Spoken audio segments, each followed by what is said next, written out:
Deciding by consent means decisions are within the range of tolerance of everyone in the group.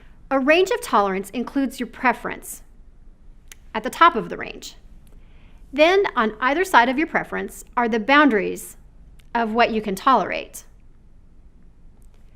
Within these boundaries lie the things you can live with, and outside of those lines are the things you cannot live with. Everything within those boundaries is your range of tolerance. You can think of the range of tolerance like a trout in a mountain stream.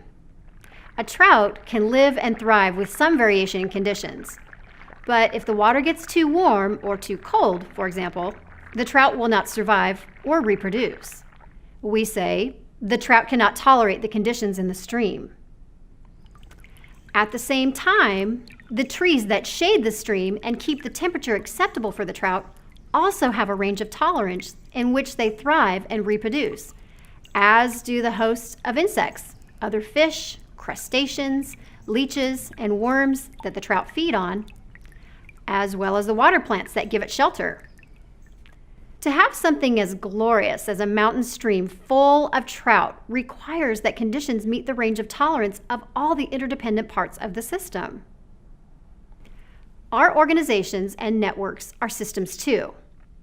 If we want to thrive, we need conditions that meet the range of tolerance for all parts of the system.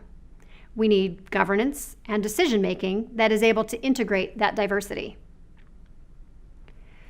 When group members are getting out of their range of tolerance, it can show up as bad behavior.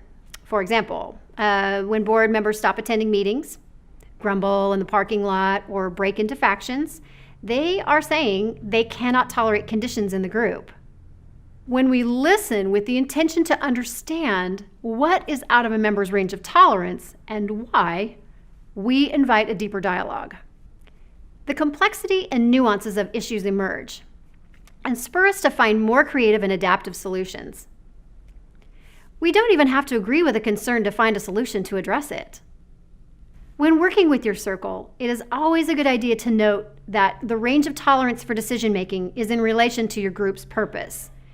You are out of your range of tolerance when your sense is that the decision will interfere with your group's ability to meet its purpose or your ability to fulfill your role. If you don't have a clear shared purpose, you won't be able to reach consent. Because there is no criteria for the decision, there's no way to evaluate the impact of a decision. Here is a common situation. People on their cell phones or tablets during meetings. Take a few minutes to assess your range of tolerance for cell phone and other device usage in meetings. Record your reactions to the following questions on the response form.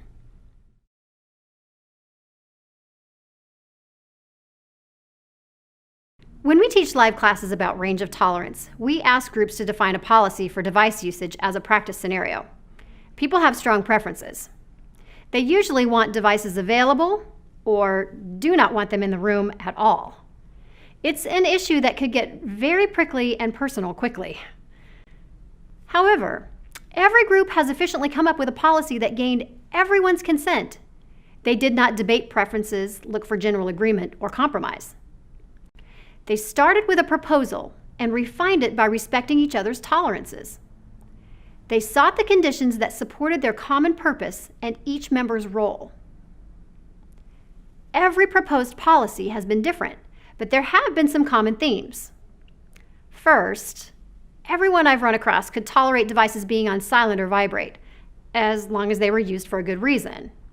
Those reasons include being able to receive calls about childcare, emergencies, or urgent work matters, or for taking notes.